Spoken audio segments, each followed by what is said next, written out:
I'm going to be talking about a very important tumor side ferritin choke point, as they call it. This is something that people usually miss, and it's basically about polyphenols that block Scara5 mediated ferritin uptake. Pretty much that's one of the main points of that blocks or prevents tunneling nanotubes in cancer. So hypoxic cancer cells develop tunneling nanotubes to survive. Red blood cells suffering iron deficiency cannot carry oxygen, worsening hypoxia. Targeting the root cause reduces hypoxia nanotubes formation. Restoring iron levels improves oxygenation, suppressing pathological. The low tannin green tea, but that's going to be for a different video. So basically, green tea lowers Scara5 transcription via NFKB and AP1 suppression, and then epigenetic tightening of promoter accessibility. EGCG disrupts lipid-wrapped clustering, which leads to scavenger receptors fail to gomerize, and it inhibits ferritin endocytosis without compensatory TFR1 upregulation. FPN1 is crucial for iron export. Without FPN1, iron builds up inside cells. This causes oxidative stress and damage. Time to fix this: magnesium. Now FPN1 exports iron safely, but without proper regulation, iron remains trapped. We need balance. In ferritin, and then suppress NCOA4 mediated ferritinophagy. Basically, it leads to mitochondrial iron starvation. A reduction leads to in a reduction of heme synthesis. This also leads to a reduced ATP and reduced oxidative phosphorylation. So the reduced ATP leads to the mitochondria not being able to give energy to its immune cells. Therefore, and when iron is unavailable, HIFA or alpha is stabilized, and this basically turns on hypoxia programs. So basically, hypoxia low oxygen in tissues. Iron is essential for hemoglobin and red blood cells. Without iron, cells can't carry oxygen. Iron supplements now. Red blood cells absorb iron and deliver oxygen. Oxygen reaches the tumor, but now it's under control. Healthy circulation starts with iron. That's how you fight hypoxia.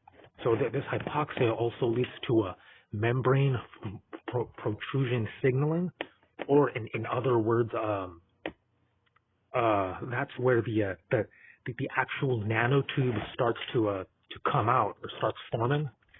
Hypoxia signaling as a result of iron trapped in macrophage directly promotes TNT formation through actin remodeling.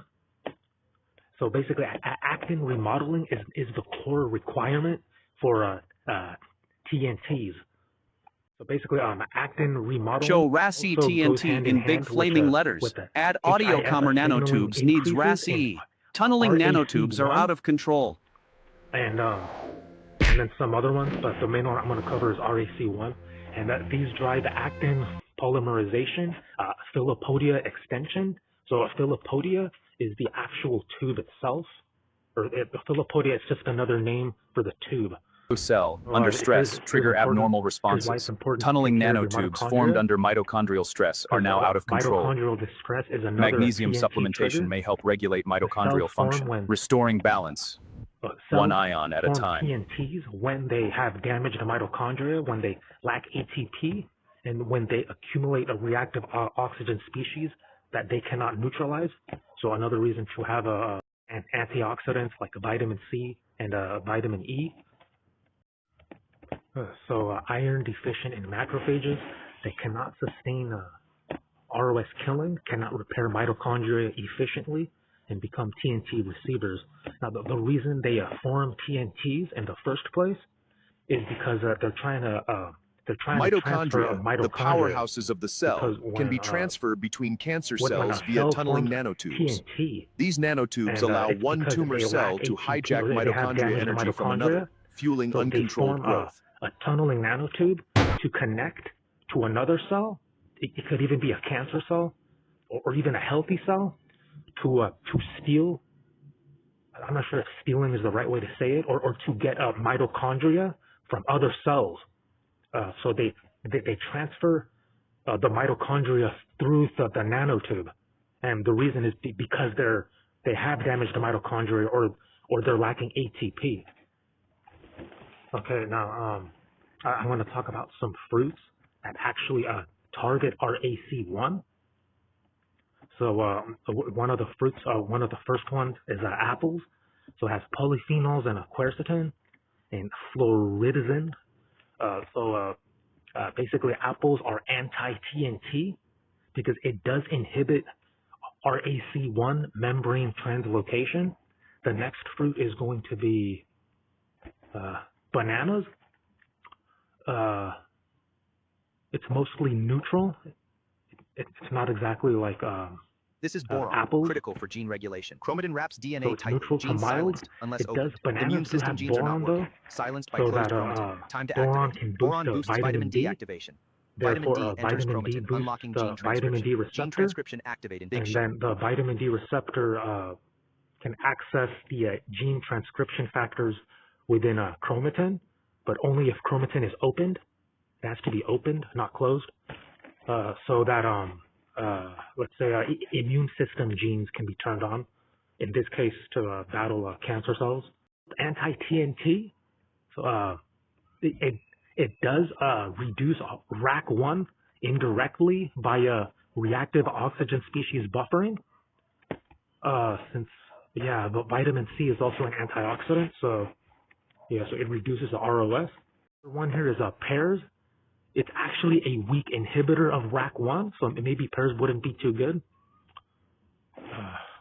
This goes to show that not all fruits have the same effect or the same metabolic impact.